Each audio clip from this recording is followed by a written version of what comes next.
आज के इस वीडियो में दोस्तों डीपीडीटी स्विच के बारे में आपको जानकारी दे रहा हूँ। ये डीपीडीटी स्विच का जिसका खास तौर से उपयोग स्टेबलाइजर के अप और डाउन स्विच के रूप में हम लोग करते हैं। जैसा कि आपने देखा होगा कि अगर स्टेबलाइजर में हमें वोल्टेज घटानी होती है, जैसा कि नॉर्मली हमेशा क्या होता है कि स्टेबलाइजर में हम लोग वोल्टेज बढ़ाने के लिए यूज करते हैं, जैसे 1 से 8 तक वोल्टेज बढ़ रहा है।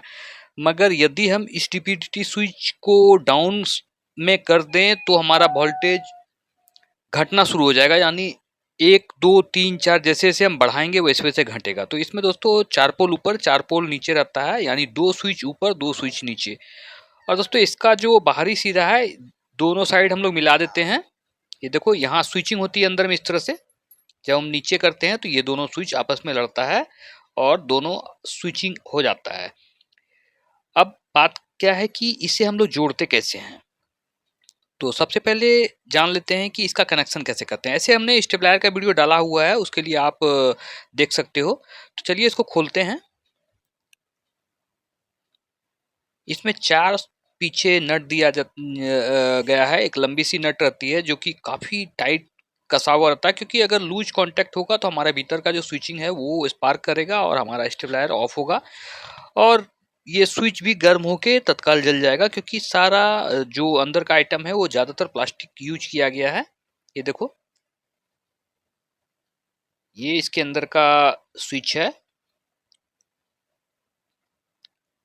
इसके अंदर एक ब्लैक कलर का प्लास्टिक का सेफ्टी यूज किया गया है, जिसके सहारे इसके नीचे का जो एक डंबल नुमा लोहे का बॉल लगा हुआ है, जो ऊपर नीचे करने पे दो दो स्विच को आपस में जोड़ता है और स्विचिंग होती है। तो ये स्प्रिंग के सहारे है। स्प्रिंग इसलिए दिया जाता है दोस्तों कि स्विच हमारा जब ऊपर नीचे हो तो वो जगह बनाए ऊपर नीचे होने के लिए। ये देखो, और ये मैंने बोला था डंबल नुमा एक स्विच लोहे का दिया गया है, अंदर में लोहे का छड़ दिया गया है जो कि इसके टर्मिनल को आपस में जोड़ता है। तो दोस्तों आज मैं इस नए स्विच को खोल के आपको दिखा रहा हूँ, इसलिए कि आपको पूरी तरह से जानकारी मिल जाए कि इसके अंदर क्या होता है। तो ये पूरी तरह से ओपन है। इसके अंदर दो जो स्विच है, चलिए इसको लगाने का फिर से प्रयास करते हैं। दोस्तों इसको लगाना इतना आसान नहीं है, थोड़ा बहुत मुश्किल होती है इसको लगाना, लेकिन हाँ, इस वीडियो को देखने के बाद अगर आपके पास दो स्विच खराब है तो दोनों को मिला के आप एक नया स्विच बना सकते हो, यानी एक अच्छा स्विच बना सकते हो दो खराब स्विच को मिला के। या फिर खासतौर से ये जो प्लास्टिक का ब्लैक वाला आप देख रहे हो, यही खराब होता है, गल जाता है थोड़ा सा, तो आप उसे हीट करके ठीक कर सकते हो। या फिर हम लोग क्या करते हैं कि डीपीडीटी स्विच जब खराब हो जाती है तो इसका उपयोग, ये पूरी तरह से खराब नहीं होता, या तो अप साइड खराब होता है या डाउन साइड खराब होता है, तो हम लोग उसका उपयोग एक general switch one way switch के लिए कर लेते हैं, ऑफ ऑन स्विच के लिए कर लेते हैं। तो ये स्प्रिंग को अच्छे से लगाएंगे इस तरह से। देखो ये ठीक से सेट नहीं हुआ।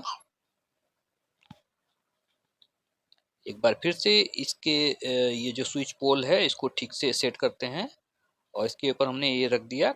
काफ़ी सलीके से बना हुआ है, ये अपने आप अब सही जगह पे चला जाएगा, बहुत ज़्यादा मेहनत नहीं करनी पड़ती है। और ये देखो, ये जो सादा वाला स्विच के ऊपर जो एक पैकिंग दिया गया है, ये करंट को रोकने के लिए दिया गया है ताकि बॉडी में करंट नहीं आए, क्योंकि अगर प्लास्टिक का उपयोग नहीं होगा तो स्प्रिंग के जरिए करंट बॉडी में आ जाएगा और फिर वो जानलेवा साबित होगी।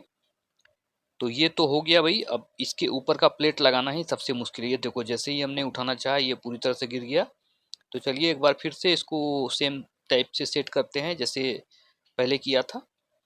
अब इसको हाथ पे ही रख के करेंगे ताकि इसको उठाने के क्रम में ये ना गिरे। तो ये दोनों पोल को सबसे पहले अंदर डालते हैं और उसके बाद इसका जो सेपरेटर प्लास्टिक है इसको डालते हैं। इसके ऊपर जो स्प्रिंग लगी हुई है इसको हाथ से ही डाल देते हैं और इसको लगाते हैं। इसके ऊपर का जो व्हाइट क्लिप दिख रहा है ये हो गया। अब इसको एक साइड करेंगे और इसके ऊपर हम इस स्विच को डालेंगे। ये स्विचिंग नोब है, इसके जरिए ही स्विच ऊपर नीचे होती है। तो ये हो गया। अब धीरे-धीरे सारे नट को कस देंगे। नट को चारों को बराबर कसना है, बहुत ज़्यादा टाइट भी नहीं करनी है।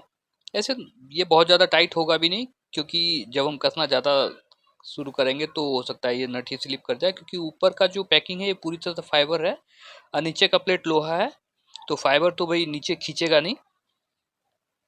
ये टाइट हो गया और देखता हूँ ये स्विच तो भाई थोड़ा जाम चल रहा है, और ये देखो इसका जो ऊपर का स्विच था वो टूट गया।